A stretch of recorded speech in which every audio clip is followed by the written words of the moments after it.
What's up, everyone? Welcome to this episode of the w.a.v.e. Wellness Podcast. I'm Lauren McNabb, and I don't know where to look. Today, we're talking about gender. The E in w.a.v.e. Wellness stands for Enby because I am non-binary, but we don't use Enby. We use Enby, E-N-B-Y. So let's talk about it. Welcome to the w.a.v.e. Wellness Podcast. I'm your witchy, autistic, vegan, Enby host, Lauren McNabb, the Green Mage. Together, we'll explore wellness beyond the mainstream, guided by the lens of intersectional feminism. Get ready for a magical journey. Let's dive in.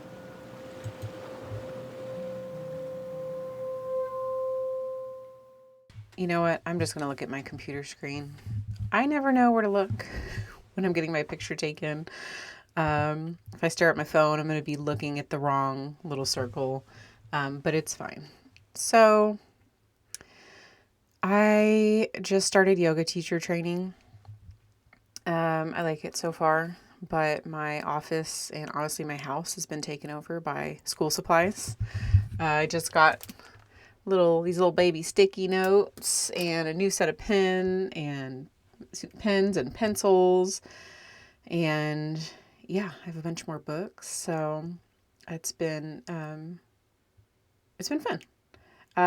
Yoga teacher training is something I've been wanting to do for a really long time, and there's not that I've found. Maybe I haven't looked hard enough, but there's not a lot of people like me in the yoga space.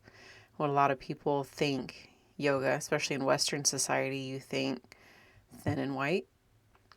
So yeah, let's shake it up a little bit. There are, other yoga instructors that don't look like me, but are kind of on the other end of that spectrum. POCs and people in bigger bodies. I'm kind of right in the middle.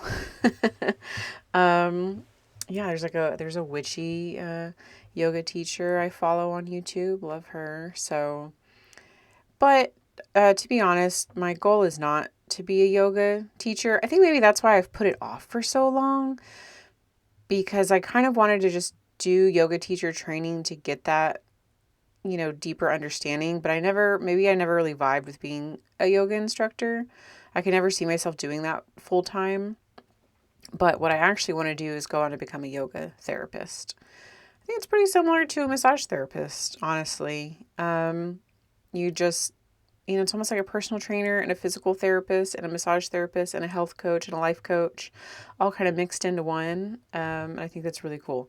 So, but who knows? I mean, I could change my mind tomorrow on what I want to do. But for now, we're doing yoga teacher training through my vinyasa practice. And yeah, it's been cool.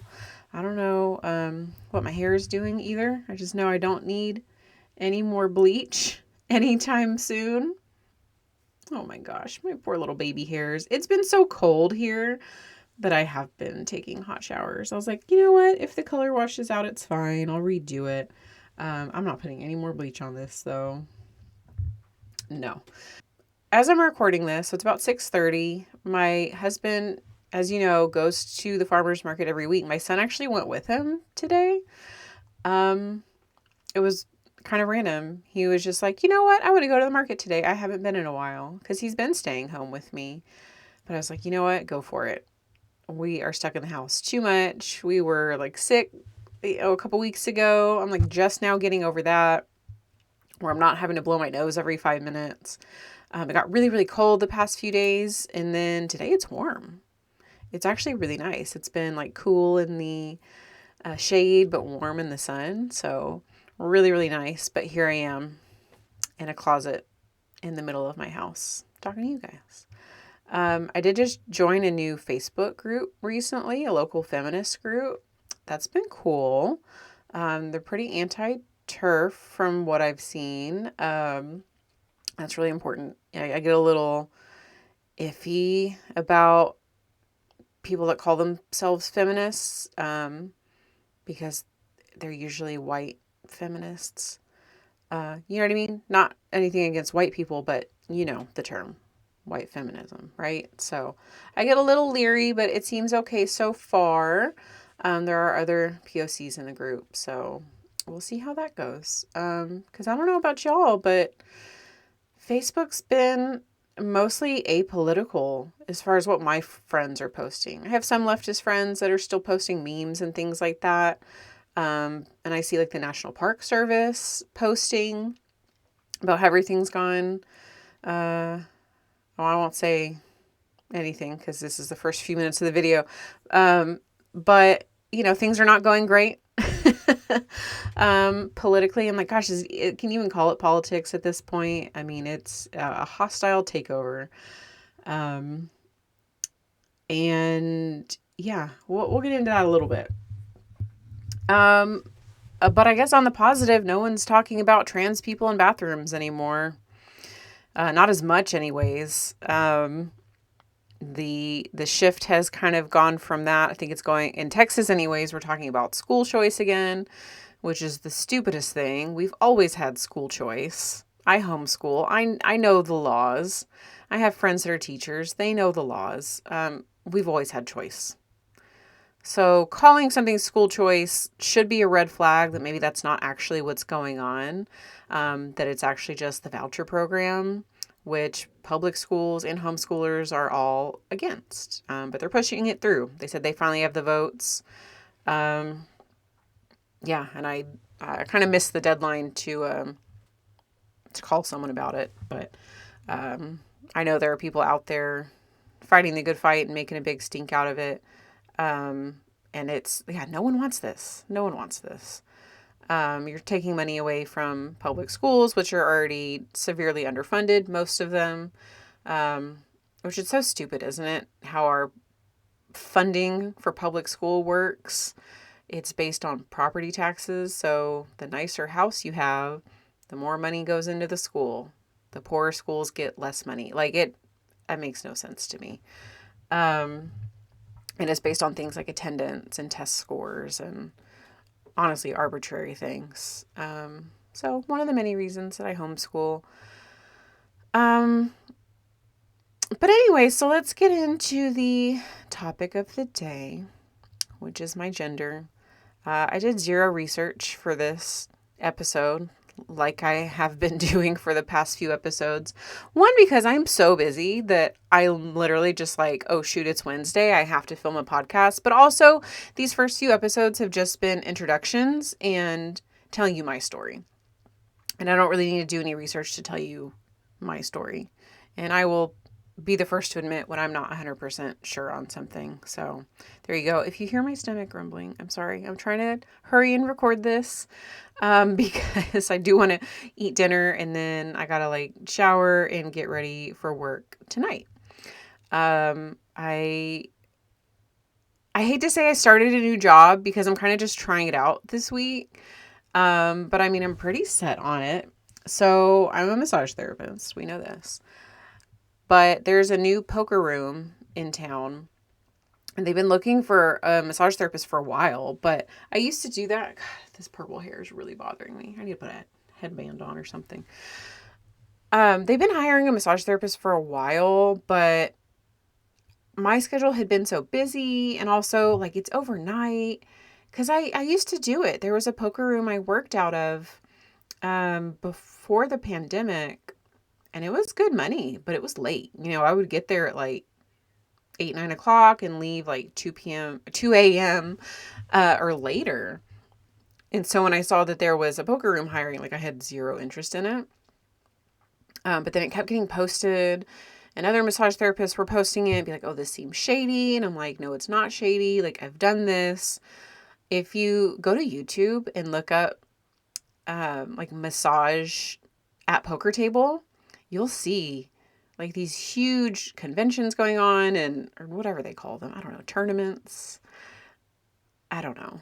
The world championships of poker where there's thousands and hundreds of thousands of dollars on the table. These people do this professionally. This is a job for them. And they have licensed massage therapists come in. And it's so funny because I'm like, oh my gosh, how am I going to do this on top of my schedule? I'm getting old. I have arthritis in this finger. But if you watch these videos of these massage therapists, it's so superficial looking that I'm like, okay, If that's all they're expecting, I'll be fine. And I'm bringing my chair too. So I was going to go in Friday and Saturday, but they texted me today and were like, hey, we have people requesting you tonight. Can you come in? And it looks like it'll be pretty busy. They're doing like a giveaway and stuff. So I said, all right, sure. I should make a quick couple $100, and I don't work tomorrow, so it's fine. But I'm a little anxious just because I had so much to do tonight, including recording this.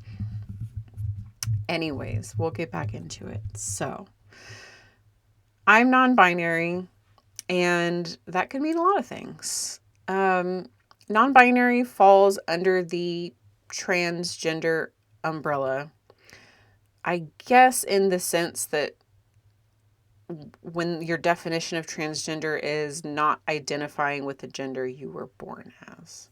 Again, I did zero research. I'm sorry if I got that wrong. I'm not saying that's the official definition of transgender. I'm just saying I think that's why non-binary falls under that umbrella. I don't call myself trans. I don't insert myself into trans spaces or, conversations about things like that. If I do, I'm very clear to say, I'm non-binary. So some of these things apply, right? Like pronouns, gender expression, things like that. But I say non-binary because even non-binary is an umbrella, which includes a lot of genders that I'm not even familiar with. I'll do more research in the future. I promise, further episodes. I'm just right now just sharing my story. If anything, I think I've landed on agender, and I think that's because even the pronouns they, them don't quite feel right, because it's not like, I don't feel like a woman. I don't feel like a man. I'm in between. I don't even feel in between. I feel like I'm none of the above. I feel like I was not assigned one, right? You get assigned your sex at birth, but you're assigned gender at birth. They didn't assign me one, is what it feels like. And I can't help but wonder if that's also an autism thing, right? There's a large portion of the autistic community that is queer. And I mean, I'd have to think that it's not just, gay and bi and pan and all that. I do think it's also gender identity.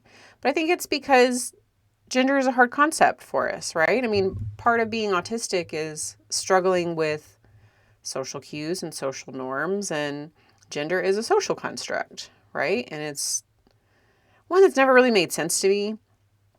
I remember even when I was a kid, and you go to McDonald's and you get the Happy Meal, and they ask, do you want the girl toy or the boy toy? Well, I would always want the boy toy because I don't want a cheap little Barbie with fake hair. Like, well, I don't need that. I have real Barbies. So I was like, let me take, the Matchbox car, right? The little Hot Wheels, because they were like legit Hot Wheels or like a cheapy little Barbie. So to be fair, it was just a better toy. But yeah, I've never felt super girly. And my sister's definitely more girly. She was more into like wanting to play dress up and do makeup and play, which I played with Barbies too. It's so hard to describe because it's like I don't really want to gender those things either. Boys can wear makeup and wear dresses. That's what I don't get. I just think it's these unnecessarily gendered things I think are so funny. Like, like this is a man's pen, but there's a pink one with a softer, smaller grip, and that's for women. Like, I have bigger hands than some men.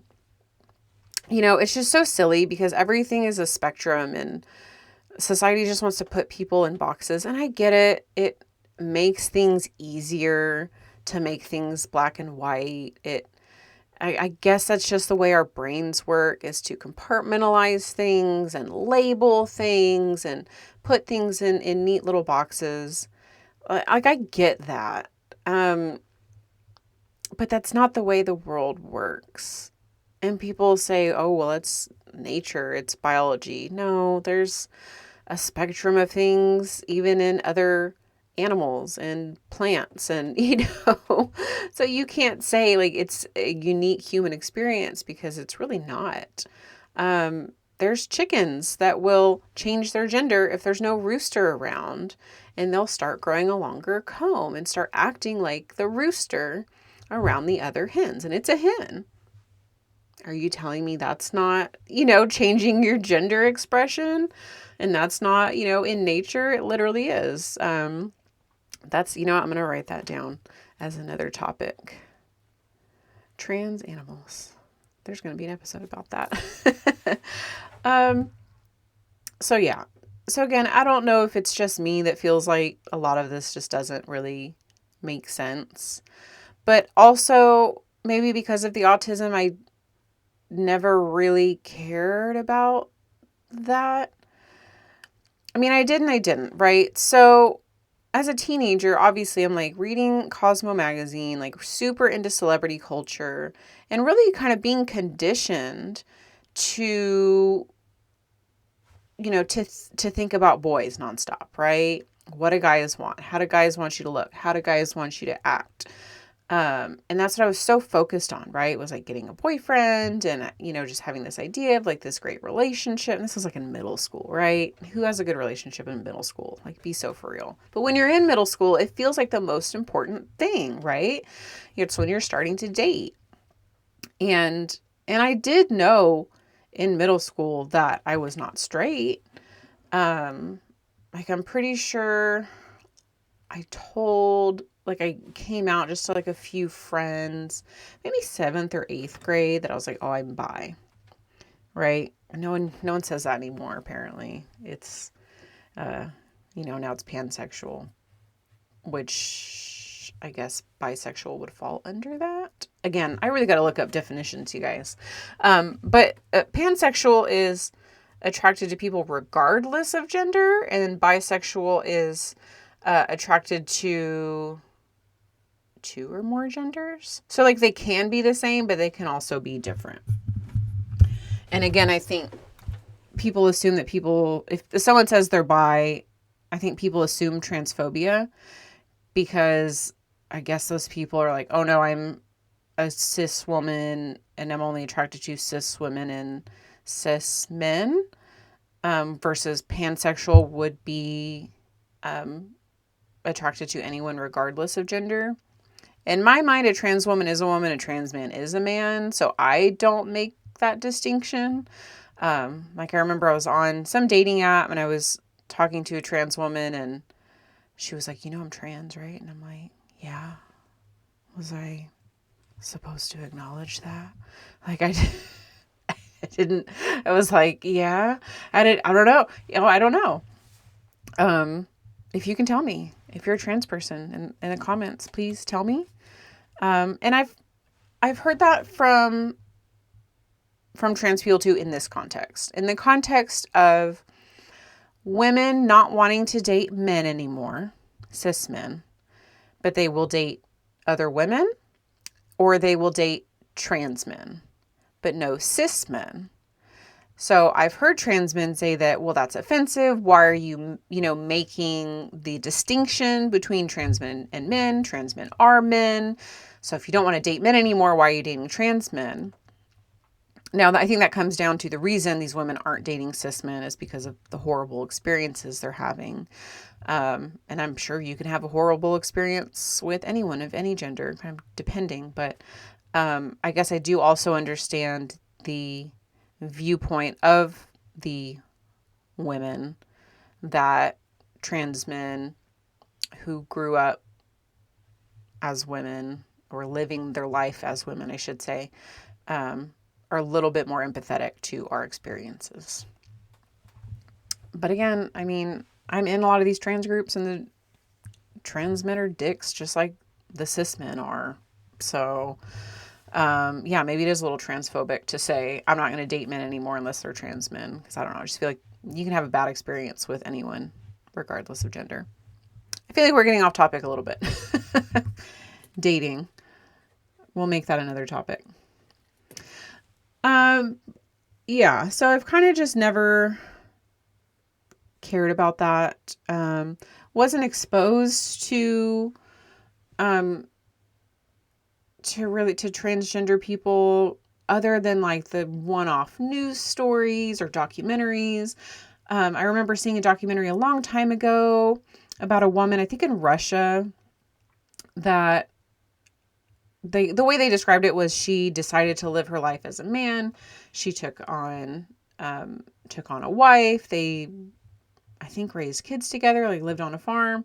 But that was the way they described it, was, well, she just decided to live her life as a man. There wasn't even any talk of, well, they're transgender, they changed their gender. It was almost presented as like, well, this is just what she looks like now. It was almost just about, I should say his. It's almost about his looks. But that was just the way it was presented, was this is a woman living their life as a man.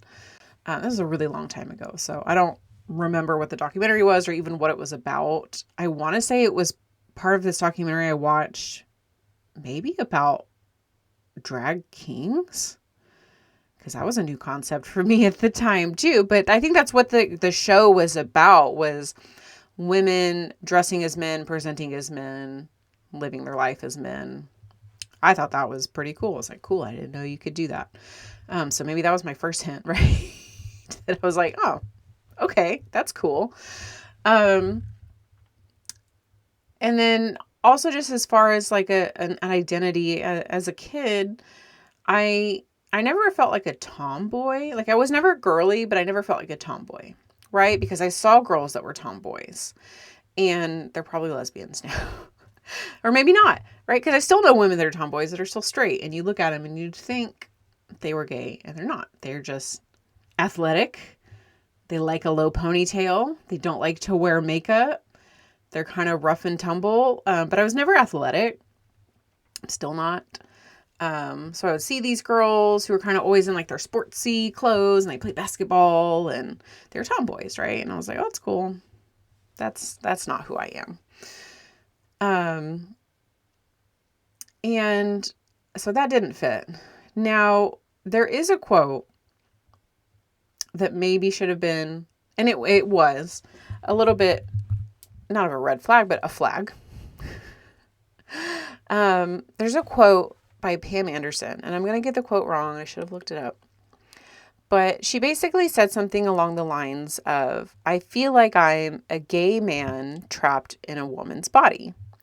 Now, I don't think she meant it because she was questioning her gender. I really think she meant it more like she just loves like big hair and nice clothes and, kind of those exaggerated feminine things. I kind of think that was the context of it.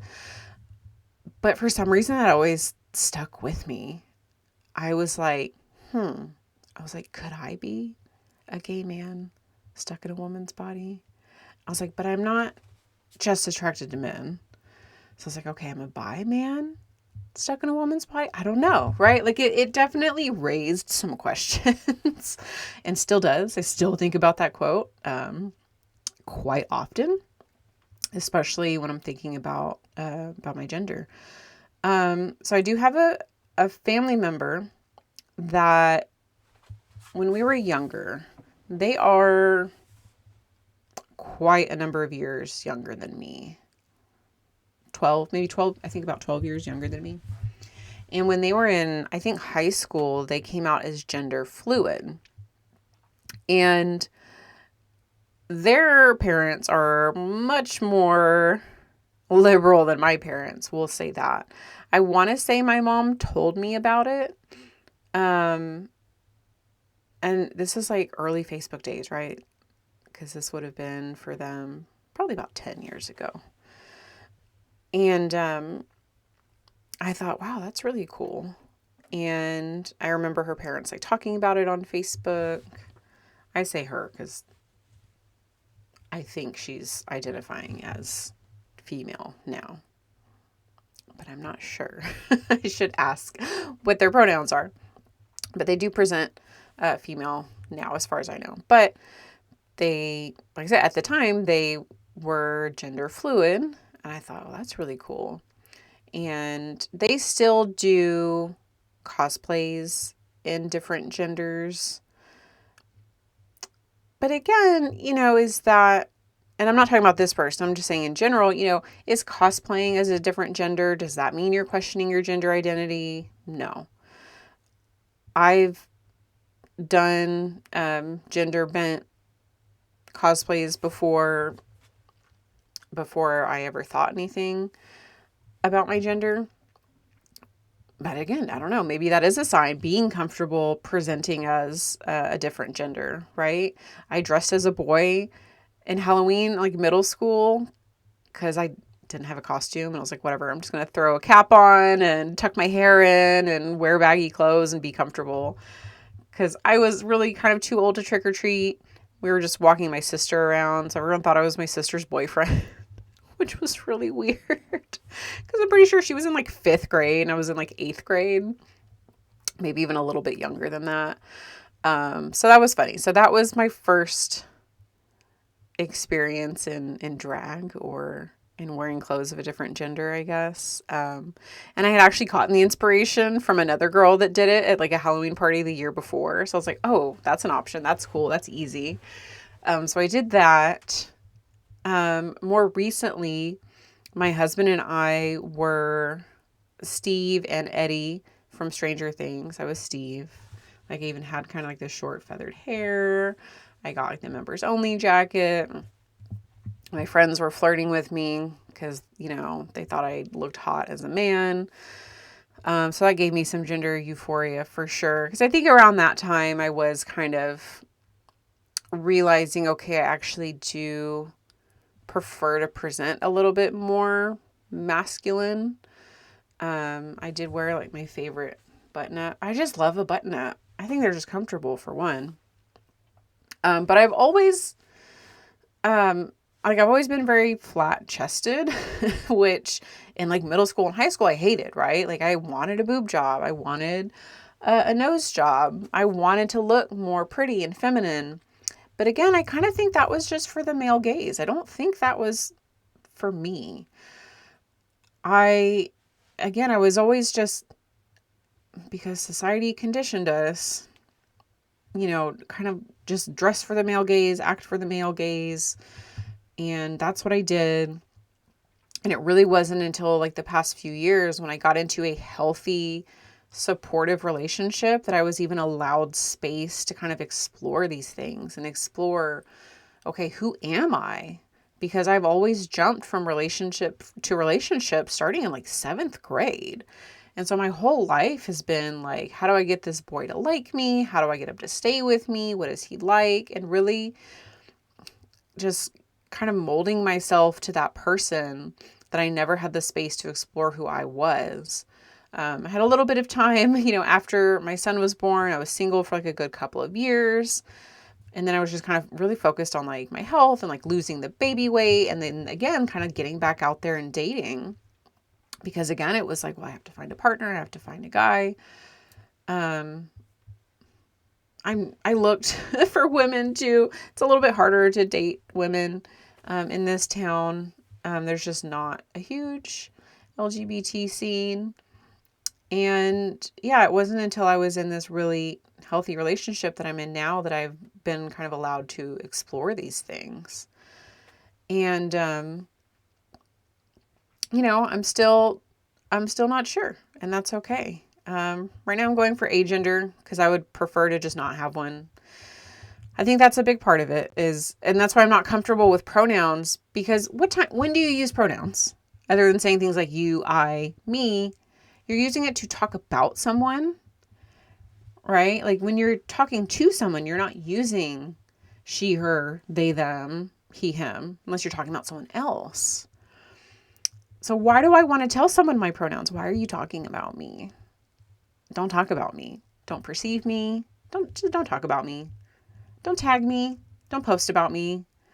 Which I hate because I'm a small business owner, right? Like I do want people to talk about me in that case. And I do want people to refer, their friends to me and things like that. And yes, I would prefer them say things like, they're the best massage therapist. They do a great massage. But most people are going to say she, her, and that's okay. You know, it's not ideal, but I'm not going to make a fuss out of it. We live in such a conservative town that, you know, is me being more openly queer or making a big fuss about pronouns, is that going to be helpful? I don't think so. Now, there's nothing wrong with making a big fuss. You want to make a fuss about your pronouns. Like, people need to respect what you want to do. I'm not dismissing anyone's, you know, right to stand up for themselves or speak up for themselves. Like, by all means, do what you feel is right for you.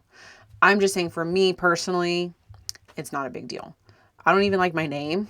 I don't like being called Lauren. I would rather go by Mariko. I think about that a lot. In third grade, there were 2 Lauren S's. I just moved to this school district, right, in third grade. And I think about it all the time.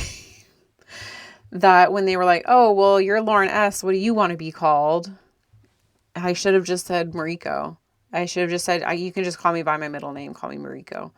And that honestly probably would have changed the whole trajectory of my life, because how much cooler would I have been, right? And I go by Mariko now on Facebook. I've literally had a man try to mansplain me how to pronounce my name. Did that ever happen to you guys? You ever have a man tell you how to pronounce your own name? He still does it. I try to avoid this person as much as possible because he's so freaking problematic. But I'll say, hey, what's up, Mariko? Hey, Mariko. Even when I told him, he's like, oh, well, your name's actually Mariko. And then he tells me a story about how he did this to another woman in Italy. What was her name? Or somewhere, or maybe like an Asian country. Her name was like Margarita. And she said her name was Margarita. And he's like, oh no, it's Margarita. And she's like, okay. Why are you telling women how to pronounce their own names? My name is not Mariko. If I were in Japan, yes, that's how it would be pronounced. But it's not a Japanese name.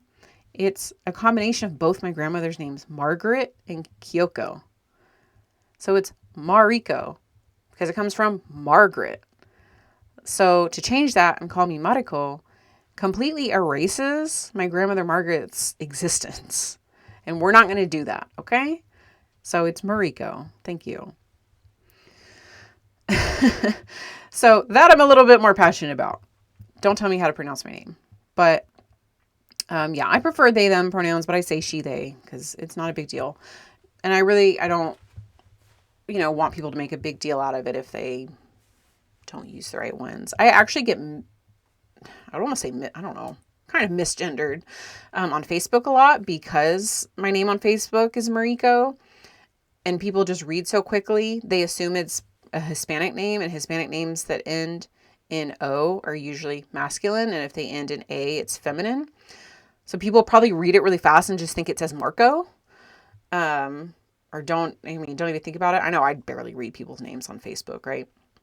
So they just see a name that ends in O, and they assume I'm a man, and so I get called sir all the time. It's great. I've been called sir in person before.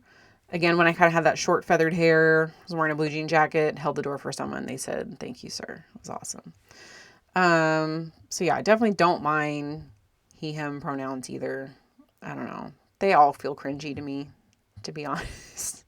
Again, don't talk to me. Just don't talk about me, right? Don't perceive me, please. So yeah, I don't know if there's any other pronouns that would feel better. I don't know. So yeah, I would just prefer not to have a gender. Prefer to just leave that option blank. But real quick, not to get too much into politics, they have started removing the option, I think probably in some states, probably in red states, I would assume. They're removing the X gender option on passports and IDs. So the trans community, one, is already stressing out because now they're, if they did have their correct gender put on their passports, but it doesn't match their birth certificate, is their passport valid now? Even if they have like their legal name change. And then non-binary people having X on their ID. Well, that doesn't match, their birth certificate. So they're having to get them changed back. It's just, It's a stressful, unnecessary mess. And my heart goes out to the whole community that we're having to deal with this bullshit, because it is bullshit. That's all it is. It literally affects nothing. It affects no one. I don't care what you believe, right? Like, what does Anna say? I don't care what the Bible says. And does the Bible even talk about gender? God, that's a whole... This religion BS excuses. I'm so over that. Trans people have always existed, and they always will. Period. That's it. That's the podcast. Bye. Trans people exist. Non-binary people exist. I mean, there's male, there's female, and there's everything in between, okay? It's a spectrum like everything else. And it's really no one's business what you decide to identify as. It doesn't hurt anybody. It doesn't affect anyone else. Are you really that afraid of getting someone's pronouns wrong? I don't know. I've never seen anyone be a dick about someone getting their pronouns wrong. Never. One, they're usually afraid to speak up and say something. Two, they gently correct you. And then that's it. You say, oh, right, sorry. And then you move on. You don't need to make it a big deal. It's not a big deal. Right? And, people are making it a big deal about what bathroom you can and can't use, and for stupid reasons. There's so many other people smarter than me that have said better things on this. But, at the end of the day, you're not scared of trans people. You're scared of men.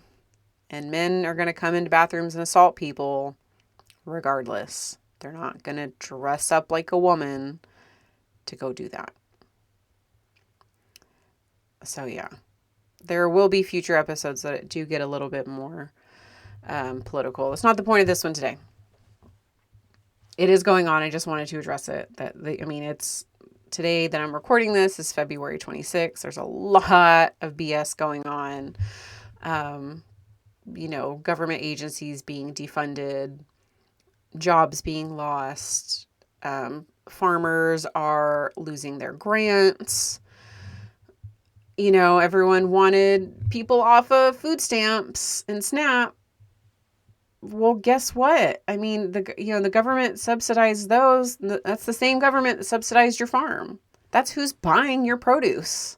That's who's buying the milk, is people on food stamps. If people can't buy food, they're not going to buy from your farm. It's like, I always say people don't really understand where their food comes from. Well, I don't think farmers understand where their food's going either. And until now, they probably didn't care. It's being bought. Bye. There goes the milk. There goes the produce. Well, there goes your workers. What are you going to do now? And there goes people's food stamps and WIC. Who's going to buy your food now? So yeah, farmers are being highly affected by these government cuts too. And we work with, local schools, and luckily they have grants that are already paid out, but what's going to happen in these USDA grants? Did y'all know that? I know we talked a little bit about how schools are funded. Well, did you know that cafeteria is funded with USDA and Texas Department of Agriculture grants too? Yeah. The government is feeding your kids. It's not free. I think we should have free lunches. I mean, the food's being bought from local farmers by the government. Why aren't we just giving it to the kids? I don't know. We can look into that more. I know food service directors. We'll talk to them. Anyways, we got way off topic again. Anyways, being mad at trans people and non-binary people and trying to erase our identities and saying we don't exist and saying we don't have rights is fucked up, but it's also just a huge distraction, and it's the same people that are like, oh, this is a distraction. What is this distracting us from? Where are you people now? Do you not realize this is a distraction? And not only that, you're dehumanizing us, which means you can strip our rights away, which means you can start throwing us in work camps and prisons, which are / work camps pretty soon, now that y'all kicked all the immigrants out, or you're trying to. I mean, is that even still happening anymore? Gosh. this country is a shit show right now. And every day it's something new. Yeah. So this podcast is keeping me sane. It's allowing me to vent to you guys. My husband and I talk a lot of politics too, but it stresses us out, and we pay attention to different things. There's so much going on that we kind of check in with each other. Hey, here's the new bullshit in health and wellness. Hey, here's the new bullshit with the unions. We pay attention to our own interests. He's really into like workers' rights and, just kind of like more like the corporate, like the money, like he's always following the money. Like anytime I'm like, oh, did you hear about this? He kind of tells me, oh, well, this is actually what's going on. Like I was like, hey, did you see Trump wants to take guns away? And he said, oh, well, that's just, expanding, whatever it was he called it. So yeah, he's very knowledgeable in a lot of that stuff. I kind of pay attention to the things that are relevant to me, like the health and wellness bullshit going on, these health camps or wellness camps, and, what they're doing with autistic and mentally ill people, what they're doing with trans people. That's kind of what I pay attention to. And so that is my wellness tip for you today. Not to check out, not to tune out, rest when needed. Do take a break when needed, like spend a day off your phone. You'll probably miss some stuff, but other bullshit will come, I promise. Take breaks when you need to, but come back. And what I would suggest, because that's what I'm personally doing, is only really closely following the things that I am really passionate about. Like me personally, obviously, I'm into health and wellness, so I'm paying really close attention to what RFK Jr. and all his little sycophants are trying to do, and all those wellness influence girlies and what they're trying to do, and paying attention to what's happening with the trans community, the autistic community, and things like that. So that's your wellness advice for today, is to take it in small chunks, for sure. But yeah, I mean, I don't have much else to say about being Enby. To me, it's not just gender expression, because I can still dress very girly, and it does feel a little awkward, but I don't mind dressing up every now and then. I prefer to be in men's clothes, but they don't fit right, which is partially why I'm learning to sew. I have to fix this shirt. I can't button it up all the way over my hips. I have a very curvy figure, but I like to wear straight men's clothes. So that's why I'm learning to sew. So I can make my clothes better fitting. And so I can, maybe possibly make gender fluid clothing for other people as well. Whatever you identify as, you are valid. You are loved. I don't give a shit what the president or any of his people say about you. I don't give a shit. And you shouldn't either. We're going to be here. We're here together. We're going to fight. We have to stay together. We have to stay together, and we have to stay strong and look out for each other. And yeah, that'll be it for today. This one got a little heavy. I'm sorry. But there's a lot of bullshit going on. And we had to talk about it. So a little bit shorter podcast today. And yeah, I don't know. Let me know what questions you have about gender identity, being non-binary, the trans community, things like that. I'll try to get some guests on. I'll try to make a video, answer your questions. But yeah, for now, stay safe out there. Stay strong. Stay well. And drink some water.